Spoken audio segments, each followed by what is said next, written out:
Hi guys, welcome back, and hello if you're new. Thanks for tuning in to another album review of mine. Somewhat the underground underdogs of the death metal scene, Skinless returned with Only the Ruthless Remain in 2015. Take a walk down the savage path of Skinless's Savagery.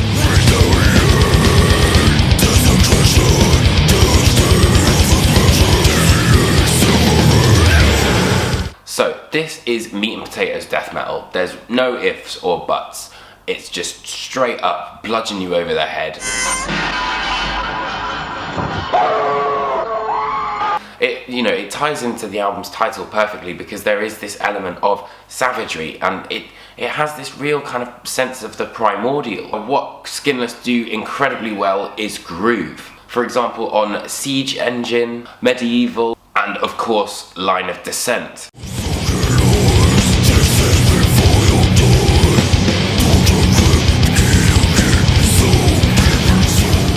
Despite all of the brutal death metal, the band still remain in that territory where you can really kind of get to grips with a particular song. But then at the same time, in terms of the guitars, there are somewhat thrash elements. For example, again in Line of Descent.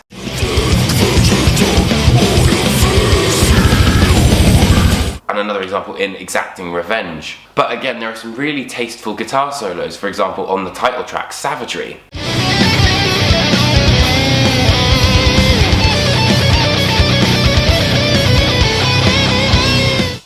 On Line of Descent, and they create this kind of really malevolent atmosphere. The drummer for Skinless does somewhat win man of the match on Skull Session, where the drums just they change almost seamlessly. And again, the dynamics on Line of Descent.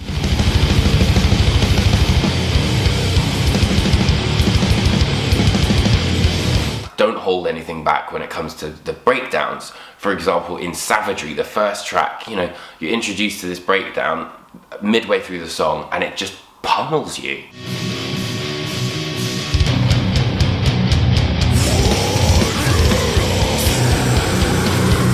Though one thing I really did like about the album is the atmospherics, which is literally from the word go.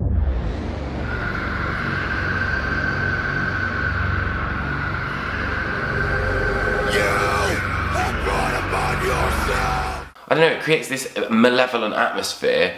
There's two instrumentals on the album, Reversal of Fortune, which kind of reminds me a little bit of Metallica, if I'm honest.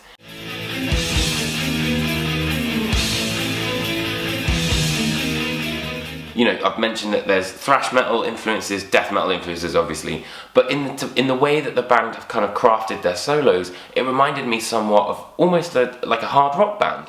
In terms of the negatives, there weren't really a massive amount because the band don't overstay their welcome, so they ensure that the time that they've got is spent appropriately. Designed by the tattoo artist Jesse Levitt, the artwork for Savagery is perfect for what the album not only sounds like, but this vibe that the band have gone for. They always say that implied violence is a lot stronger than the actual violence itself. Despite it being bloody, it's got this really weird, ominous sort of feel about it. This album is brutal death metal at its finest, with various different thrash influences, small little progressive tendencies, but the real reason Skinless are here are to rip your head off.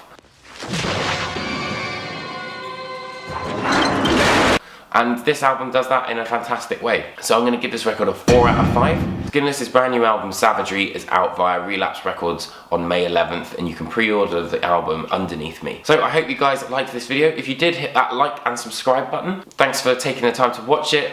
Make sure you tune into my Apocalyptic Anniversary series over on Metal Sucks, and I will see you next week for another review. Alright.